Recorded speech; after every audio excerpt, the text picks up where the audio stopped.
Je m'appelle Henri Pescarolo, je suis pilote de course. J'ai commencé à courir en 1964 et j'ai fait 33 fois les 24 heures du Mans. J'ai créé une écurie ensuite pendant une douzaine d'années pour le Mans et maintenant je suis retraité.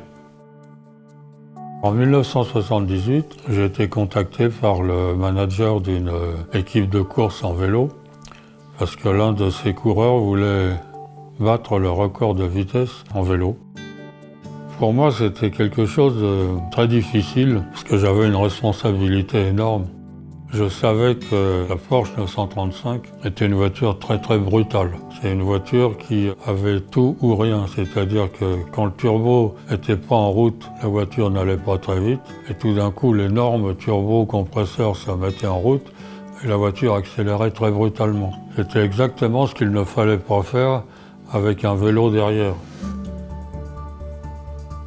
L'idée de battre un record de vitesse, c'est quelque chose qui ne m'étonnait pas. Beaucoup de sportifs de très haut niveau ont souvent en tête d'établir ou de battre un record. Pour lui, c'était le Graal, c'était son ambition ultime.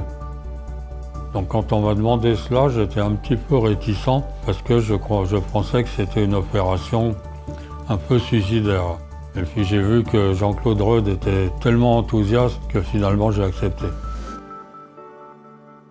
Le seul problème, c'est que quand on est arrivé à 175 km/h, alors déjà pour moi, c'était incroyable, dans une 935 à 175 à l'heure, d'avoir un vélo qui me suivait, c'est quelque chose de complètement fou. Jean-Claude Reud était en train de produire son effort, et à ce moment-là, le pneu arrière du vélo a éclaté. Il a contrôlé la glissade comme un skieur, et puis à la fin, il est tombé parce qu'il n'y avait plus assez de vitesse, mais il n'est pas tombé à 175 à l'heure. Il a contrôlé la glissade sur la roue arrière bloquée, ce qui était incroyable. C'était la fin du record, mais on était heureux parce qu'il n'avait rien.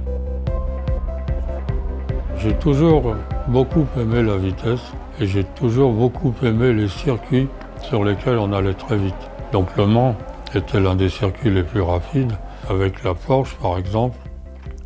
À tous les tours, on était à 370 km/h. Un autre circuit très rapide, c'était Spa. Je détiens le record absolu de vitesse sur un circuit routier, toutes catégories confondues. Même les Formule 1 à effet de sol à Monza n'ont pas battu mon record. Donc le record que j'ai établi, c'est 265 km/h de moyenne à Spa. J'ai gagné aussi à Daytona avec Reinhold Jost.